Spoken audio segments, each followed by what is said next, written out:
கறிக்கோழி விற்பனை நிறுத்த போராட்டம். மாவட்ட ஆட்சியரிடம் ராமநாதபுரம் கோழி வியாபாரிகள் சங்கம் புகார் மனு. கறிக்கோழிகளுக்கு அளவுக்கு அதிகமாக தீவனம் வழங்கி விற்பனை செய்யும் உற்பத்தி நிறுவனங்கள் மீது நடவடிக்கை எடுக்க கோரி ராமநாதபுரம் மாவட்ட ஆட்சியரிடம் கோழி மொத்த வியாபாரிகள் சங்கத்தினர் கோரிக்கை மனு அளித்துள்ளனர். கறிக்கோழிகளை விற்பனைக்காக எடுத்து செல்வதற்கு 12 மணி நேரத்திற்கு முன்பாகவே தீவனம் வழங்குவதை நிறுத்த வேண்டும் என்பது அரசின் விதிமுறையாகும். ஆனால் கோழி உற்பத்தி நிறுவனங்கள் இந்த வழிகாட்டு நெறிமுறைகளை பின்பற்றாமல் அதிகளவில் தீவனம் வழங்கி கோழிகளின் கழுத்து பகுதிகளில் தீவனம் தங்குமாறு செய்து விற்பனை செய்வதாக வியாபாரிகள் குற்றம் சாட்டுகின்றனர். இதனால் கோழிகளை ஏற்றி செல்லும் வாகனங்களில் கழிவுகள் விழுந்து சுற்றுப்புறச் சூழல் மாசுபடுவதோடு தொழிலாளர்களின் சுகாதாரமும் பாதிக்கப்படுவதாக மனுவில் குறிப்பிடப்பட்டுள்ளது. மேலும் இந்த கூடுதல் செலவு நுகர்வோரின் தலையில் விழுவதால் கறிக்கோழிகளின் விலையும் உயர்கிறது. உற்பத்தி நிறுவனங்களின் இந்த நடவடிக்கையை கண்டித்தும் அரசின் கவனத்தை ஈர்க்கும் வகையிலும் தமிழ்நாடு முழுவதும் கறிக்கோழி விற்பனையை நிறுத்த தீர்மானிக்கப்பட்டுள்ளதாக தெரிவித்துள்ள வியாபாரிகள் மாவட்ட ஆட்சியர் இதில் உடனடியாக தலையிட்டு உரிய நடவடிக்கை எடுக்க வேண்டும் என வலியுறுத்தியுள்ளனர்.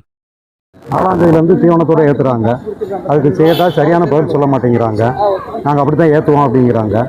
நாங்கள் மாவட்ட அளவில் எங்கள் சங்கத்தில் கோழி வியாபாரி சங்கத்திலேருந்து பேசி முடிவு பண்ணி இன்றைக்கி கலெக்டர் அரசு பெட்டிஷன் கொடுத்து தமிழ்நாடு அரசு எங்களுக்கு நல்லதொரு இது பண்ணணும். எங்களை எப்பயும் போல் 5 to 6 மணி நேரம் தீவனம் கண்ட்ரோல் பண்ணி கொடுத்தாங்க. அதே மாதிரி எங்களுக்கு இப்பயும் கொடுக்கணும்னு சொல்லி நாங்கள் எதிர்பார்க்குறோம். அதை கூடிய விரைவில் செய்யலைன்னா நாங்கள் வேலை நிறுத்தம் தான். கோழி எடுக்காமல் நாங்கள் ஸ்ட்ரைக் பண்ணுறத தவிர எங்களுக்கு வேறு வழி இல்லை. ஏன்னா எங்களுக்கு இதில் ஒரு நாளைக்கு ஒரு கிலோவுக்கு 15 ரூபா பாதிக்குது. இந்த 15 ரூபா 5 ரூபா எங்களை பாதிக்குது. 10 ரூபா எங்கிட்ட எடுத்து கோழி சாப்பிட்றவங்ககிட்ட கறி எடுத்து சாப்பிட்றவங்ககிட்ட அவங்கள்ட்ட பாதிக்குது. இப்போ எங்களுக்கும் பாதிக்குது, நுகர்வோருக்கும் பாதிக்குது, மக்களுக்கும். இது தமிழ்நாடு அரசு கூடிய விரைவில் எங்களுக்கு கொஞ்சம் நல்லதொரு இன்னொரு 10 ரூபா கூட வச்சு கூட விற்கலாம். அவங்க நீங்கள் 150 ரூபா கோழி விற்கிறவங்க 160 ரூபா விற்கலாம். ஏன் இது பண்ணுறாங்க அப்படிங்கிறது தெரில. இதோட இது எங்களையும் பாதிக்குது, எங்கிட்ட வாங்கி கறி சாப்பிட்றவங்களையும் பாதிக்குது. நம்ம வண்டி வாகனங்களையும் பாதிக்குது. வண்டி வாகனங்கள் இந்த இறையோட ஏற்றுறதுனால தீவனத்தோடு ஏற்றுறதுனால வண்டி வாகனங்களும் பூரா கோழி ஏற்றிட்டு போகும்போது 2 பக்கமும் தெரித்து பொதுமக்களுக்கு நிறைய இடையூறு ஏற்படுது. இதனால் தொற்று நோய்கள் வர்ற அபாயமும் இருக்குது.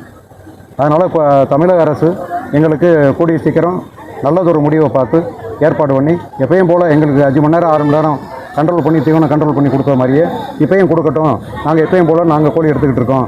அது இல்லாத பட்சத்தில் வேலை நிறுத்தம் கண்டிப்பாக பண்ணத்தான் செய்வோம். அதில் எந்த வித மாற்றமும் இல்லை. அது கூடிய சீக்கிரமே நடைபெறும்.